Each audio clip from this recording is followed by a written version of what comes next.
आपने रावण के द्वारा माता सीता के हरण की कहानी तो सुनी ही होगी, पर क्या आप जानते हैं कि रावण ने माता सीता का ही नहीं अपितु भगवान श्री राम की माता का भी अपहरण किया था। मैं आज आपको इस वीडियो में उसी पौराणिक कथा के बारे में बताऊंगी। तो कथा प्रारंभ करते हैं। आनंद रामायण के अनुसार रावण को पता लग गया था कि उनकी मृत्यु श्री राम के हाथों लिखी हुई है और इसलिए राम के जन्म से पहले ही उनकी माता कौशल्या का अपहरण कर लिया। रावण को ब्रह्मा जी के द्वारा यह पहले ही ज्ञात हो गया था कि राजा कौशल की पुत्री कौशल्या का विवाह अयोध्या के राजा दशरथ से होगा और उन दोनों से जो पुत्र उत्पन्न होगा वह राम होगा और उसके हाथों ही उसका वध होने वाला है। यह जानकर रावण सबसे पहले अयोध्या गया और वहां पर उन्होंने दशरथ को मारने का प्रयास किया। जब रावण वहां पहुंचा तब राजा दशरथ अपने मंत्रियों के साथ जल क्रीड़ा में मगन थे।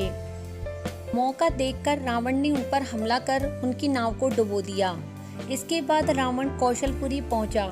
वहां जाकर कौशल राज्य को युद्ध में हराने के बाद उन्होंने उनकी पुत्री और राजकुमारी कौशल्या का अपहरण कर लिया। रावण ने कौशल्या का अपहरण कर कौशल्या को एक संदूक में भरकर तिमिंगल नामक मछली के मुंह में छिपा दिया और वह वापस लंका लौट गया। तिमिंगल कौशल्या को अपने मुंह में दबाकर जल में घूम ही रही थी कि उसका सामना अपने एक दुश्मन से होता है। तिमिंगल उस संदूक को एक निर्जन टापू पर रखकर शत्रु से युद्ध करने लग जाती है। उसी समय रावण के हमले से बचकर राजा दशरथ और उनके मंत्री सुमंत्र टूटी हुई नाव की एक लकड़ी को पकड़कर उसी टापू पर पहुंचते हैं जहां संदूक में कौशल्या पड़ी हुई थी। टापू पर उस संदूक को देखकर दशरथ अचरज में पड़ जाते हैं और उन्हें लगता है कि इस संदूक को खोलकर देखना चाहिए। जैसे ही राजा दशरथ उस संदूक को खोलते हैं तो उसमें कन्या को देखकर वह बहुत हैरानी में पड़ जाते हैं। दशरथ और कौशल्या एक दूसरे को अपना परिचय देते हैं और उसके बाद उन दोनों में प्रेम विवाह हो जाता है। विवाह के बाद कौशल्या के साथ दशरथ और सुमंत्र दोनों उसी संदूक में छिप जाते हैं। तिमिंगल युद्ध के बाद वापस आकर उस संदूक को फिर से अपने मुंह में छिपाकर समुद्र में ले जाती है।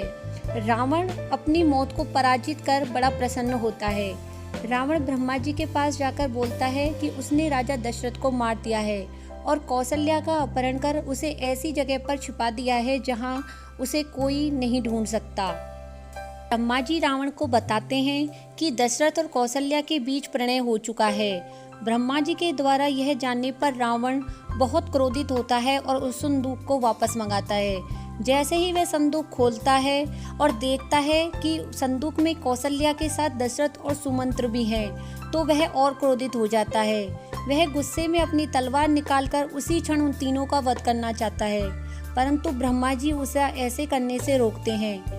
ब्रह्मा जी ने उसे समझाया कि अगर उसने ऐसा कुछ किया तो ये 3 लोग 3 करोड़ हो जाएंगे। राम भी आज ही अवतरित होकर तुम्हारा वध कर देंगे।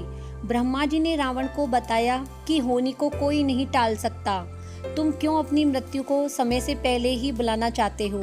ब्रह्मा जी के द्वारा ऐसा समझाने पर रावण ने दशरथ, कौशल और सुमंत्र को जीवित छोड़ दिया और लंका वापस चला गया।